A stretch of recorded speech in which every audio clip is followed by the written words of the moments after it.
Sang-ayon ka ba na ayon sa historical context ang hula na yan ay tumutukoy sa pagpapabalik sa mga Hudyo? Yes or no? Sang-ayon naman tayo dyan, brother eh. Yes! Ang pinipinpoint ko sa iyo, pasasagutin mo ako?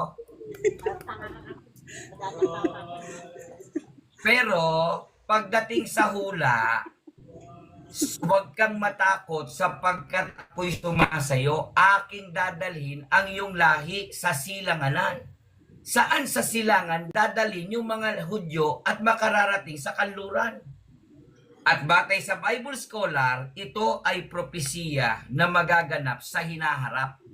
Kaya Okay, hindi next mo question. dapat pagtawanan kung Next hindi mo question. alam basahin ang Moderator, propesiya. mahaba na yung tanong niya. Next question. Niya.